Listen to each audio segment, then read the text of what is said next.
Hello, today our presentation is on partogram and we will see how to plot and interpret the partograph. As we all know, partograph is very essential, especially during the monitoring of the active stage of labor. It has simplified our work in a very better way. So let us know what is partograph, how to plot it and what are its interpretations. I'm Rajni Bajjal. I'm an MSc nurse. My specialty is child health nursing. I'm a graduate from Kamneni College of Nursing, postgraduate from NIMS College of Nursing. Completed my PG diploma in clinical research, applied nutrition and dietetics also. I have a total of 13 years of work experience where I have been a bedside nurse. I was into training, I was into teaching and administration also. So now coming to partograph. So we all know what is partograph. As the picture represents, it is nothing but a graphical representation which shows us the progress of labor. Not just progress of labor, it also helps us to know the condition of the mother and the baby. Helps us to identify any abnormalities during the labor and alerts us about what has to be done. It also has the number of contractions, what medications we have used, vital signs of the mother, including urine output. So now you can see it as a most cumulative and comprehensive form of a graph. But still the question exists, why do we use partograph? Why partograph? I would say it is a very simple form of a graphical representation. One small piece of paper includes everything about the mother and the baby during the process of labor and alerts us about any complication. It is a composite of information, includes complete care which is provided or complete status of the mother during the labor. And the chart which I have shown is the chart which has been published by WHO in the year 2019, the most recent one. Now, when are we supposed to use partograph? We don't usually take a partograph for any women who came for admission for delivery. Partograph is used only for the active stage of labor to monitor and record. And we start recording in a partograph when the cervix is dilated at least 4 or more than 4 centimeters and the patient is having regular contractions. That means she is progressing into labor. Now, to see what are the components of partograph. So let us see, it has patient identification. It also monitors the fetal heart rate. The ups and downs can be monitored, and every half an hour monitoring of fetal heart rate. The color of liquor, molding of the head can be known if the liquor is strained, ruptured, not ruptured. Everything is mentioned in this chart. If ruptured, when did it rupture? Molding of head also, whenever it has happened, 1, 2, 3, whenever we do a per vaginal examination, we'll get to know about the molding. And then the third column, the biggest column, includes the high alert column, includes cervical dilation and descent of head. And this actually is very important and shows us any abnormalities or any upcoming complications which have to be dealt. At the same time, it has hours and time, which I'll explain you in the coming slides. Then comes the contractions. So as I said, mother must be in active stage of labor and the contractions of the uterus are being observed every 30 minutes with its intensity and all how it has to be marked will be shown in the chart. The medications which are administered to the mother like injection oxytocin and how many liters per minute we are mixing this injection oxytocin, how many drops we are administering.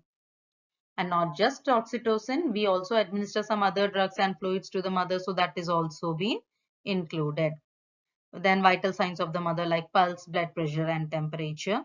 Then urine output of the mother is being mentioned and recorded. When it comes to patient identification, these are the things which we mentioned in the first column, that is name, age, gravida. Gravida includes the present pregnancy or any abortions which have occurred, the previous ones. Suppose the mother, this is the present pregnancy and mother has one abortion, then it will be gravida 2. Then parity. Parity is nothing but 28 weeks of pregnancy. It can be viable or it can be non-viable. Suppose mother has one stillbirth and one normal delivery, you have to mention it as 2 for the parity. Then date and time of admission. That is when the mother gets admitted. It is easily available in the case sheet of the mother. Then registered number given by the hospital. and time of rupture. Suppose if mother is admitted and before that only rupture membranes are ruptured, you can take the time of rupture of membrane. So now coming to fetal heart rate, the second column of the Partograph. So when it comes to Partograph, we have to mark the fetal heart rate. It is very essential component to identify the health of the fetus. And that if the dots, we mark it in the form of dots and we connect them. As you can see here, they are marked as dots and thick dots, and they are connected with lines. So this indicates the fetal heart rate. So as you can see, these are the columns which indicate the fetal heart rate, and parallel to this you will monitor the fetal heart rate. So now if it is below 100, it is bradycardia. It is above 160, it is tachycardia, and these are some alarming signs which we have supposed to inform. And like yes, the important aspect, as I have already told you, liquor has to be recorded when it got ruptured. What is the color of the liquor? If it is not ruptured, it is, we mark it as I. If it is ruptured, we mark I at the parallel line where the time is written. Color of the liquor, blood stain. If suppose it is blood stain, it is either brown or black, so we write B. If it is meconium stain, then we write M. It can be light green or dark green. If it is clear liquor, we'll write C. And when we mark the molding, so molding is nothing but the skulls are overlapping each other because the head has to pass through the cervical canal. That indicates the progress of labor. So how do we mark? 0, 1, 2, 3. So as seen here, for 0, there is lot of gap between the skull bones and easily palpable during the pervaginal examination. For 1, the gap has become less, but still they are separate. When it comes to 2, they have partially override each other, but when you try to separate with your fingers while doing pervaginal examination, they are separable, hence called reducible. Then the plus 3 is nothing but they have overlapped and they cannot be moved even with pervaginal examination. Then that is plus 3. That means molding has completely occurred. Now coming to cervical dilation. Cervical dilation. So this each one block represents 1 centimeter of dilation. So this is between 9 to 10. Okay. 8 to 7 to 8. So this is 1 centimeter of dilation. So because it is dilation, it progresses from 0 to 10.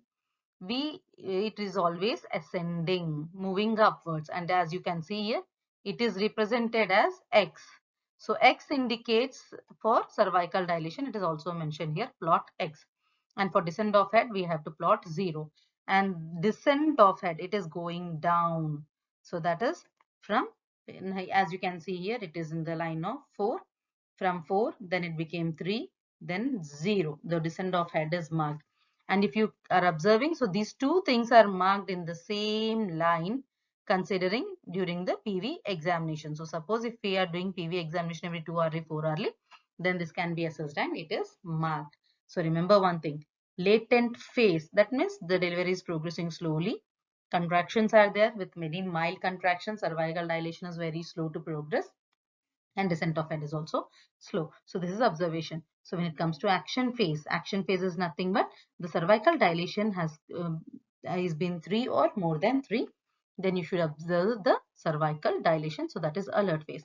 Suppose the cervical dilation is crossing the action phase, that means then it is a high risk. So we have to take some immediate action, tertiary care, or taking her to cesarean section or whatever needed.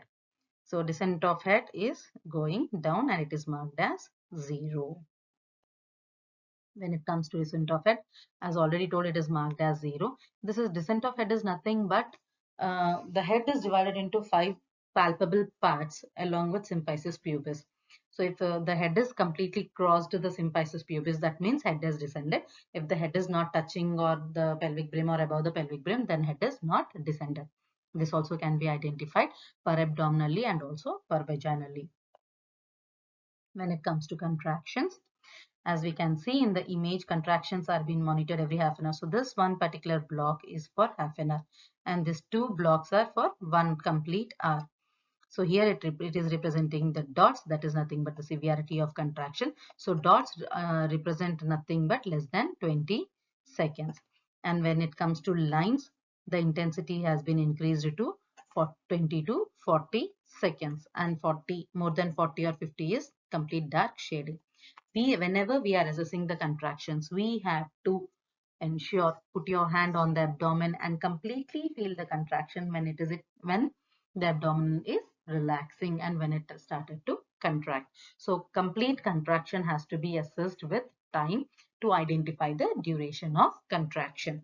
At the same time, contractions have to be checked every 10 minutes, like two contractions in 10 minutes, three contractions in 10 minutes, five contractions in 10 minutes. So that has to be ensured. So this is how it looks when you compare it with cervical dilation. So this is the cervical dilation and you can see the progress, and it is before alert. That means the labor is progressing normally. Descent of head is plotted as 0. It is also plotting down and they are synchronizing with each other. So during the PV only they are being assessed.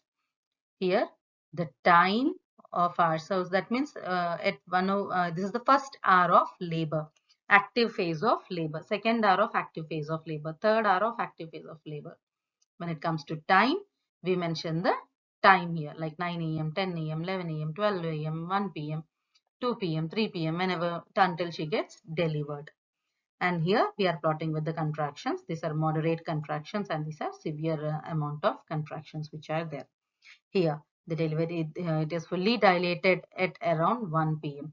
and baby was delivered at 1:20 p.m. So, spontaneous vaginal delivery at 1:20, live male baby with weight 2.9 kgs. Next comes oxytocin and drug calculation.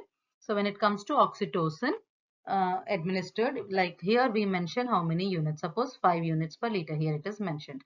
10 units. So each block represents half an hour and we mention it every half an hour. If we are changing, we'll re-record it here. Then here drops, 10 drops per minute, 5 drops per minute, 15 drops per minute, 16, whatever is the drop rate will be mentioned in the below line. Here we mention with the other IV fluid. Suppose we have started with lifeline of 10% dextrose or 9 DNS. So that has to be mentioned here. And along with here, if we are given any other injections like injection buscopan, injection metronidazole, that also have to be mentioned in the drugs and IV fluid. After connecting with the dots, then while recording BP, we mark a arrow as shown here. This kind of arrow we will mark. And BP is assessed every 4 hourly, pulse is assessed every hourly. Then temperature we will mention here in here, that is 37 degrees centigrade or whatever. The now coming to urine protein, acetone and volume. So we mention here whatever the urine mother has passed. Suppose here 400 ml, I'll write 400 ml here. 600 ml, I'll write 600 ml here. Protein and acetone are usually checked for hypertensive mothers. If we have not checked, then we'll put a straight line marking that we have not checked. So whenever mother is voiding or emptying her bladder, that has to be mentioned in this volume column. Now, why do we need? So, as I have said, we have to mark Partograph. Why are we marking Partograph? So, to know that any abnormalities or upcoming complications are there. So, what do we do? So, as I have said, latent phase, there is no action, it is going out smoothly without any risk. And so, this is alert line, okay, and this is action line. Action line, it implies that we have to move the patient or shift the patient to higher care or change or any intervention is needed. Usually, the cervical dilation plot must end by alert phase only, so that is normal. If that is crossing the action phase, it means prolongation of labor or there is obstructed labor where the baby is unable to descend. Then FHR, if it is less than 100, it has to be reported. If it is more than 160, it is again a risk to the baby. Liquor staining, meconium stained or blood stained, it has to be reported. Cervical dilation has to be plotted properly to know that any action is required. Contractions have to be monitored for 1 complete minute. Any few contractions and contractions are not progressing, then we have to inform the doctor so that they can start with some medications to progress. So now coming how to plot. So here, as already explained, we'll write the details of the mother, name, gravida, parity, hospital number and everything. Then fetal heart rate, we usually put dots and connect them and we monitor the fetal heart rate recorded. Then the liker, like C, B, M, as already codes told, with the +1, +2, +3 is for the molding. And the important phase of cervical dilation and descent of head, where we monitor. So this is the cervical dilation. This is the descent of head. Now, hours in labor, time, contractions has been mentioned. So here as explained. So this is in the normal phase. This is the proper descending of the head. And this is the timing. These are the hours in active phase of labor, the timings of the current running stage. Uterine contractions, this is moderate and this is severe. So here at around 1 p.m. the cervix is completely dilated and head is descended, and delivery occurred at around 1:20 p.m. is also mentioned. So when you cumulatively graph, this comes out like this. And when it comes to oxytocin, how do we administer and all? I have already explained pulse and recording. So this is the way pulse are being put in the form of dots and connected with each other. BP is checked every 4 hourly and recorded in the form of an arrow. Temperature has been mentioned here, whatever 37 degrees, 36.5 degrees. Urine protein not checked, acetone not checked, 400 ml passed, and again here 300 ml passed is being monitored and recorded here. On the completion of the chart, this is something which appears. So here they have written the details of the patient. Here FHR, here the liker, I is intact, C is clear, and the descent of head. Then cervical dilation is mentioned. When did the delivery occurred, they have mentioned the timing of the delivery. These are the hours, are the times. These are the mild contractions, moderate contractions, severe contractions. Oxytocin, whenever they have administered in 10 units in 1 liter and drops per minute. Then these are the no other medications have been given or drugs have been given, IV fluids have been administered. Then this is the BP, pulse, temperature and volume. It looks like this when we complete the chart cumulative, the whole information together. Now I'm giving you 2 case studies for you as an assignment. So please practice it on how to mark. The vital charts and everything have been mentioned. This is case study 2. One is normal, one is abnormal. So here we have meconium stain. So how do you mark for meconium stain is also mentioned. So partograph is very easy if we understand it, if we learn it, and it is time saving because it includes accumulative information and it does not take extra effort. Thank you for listening patiently.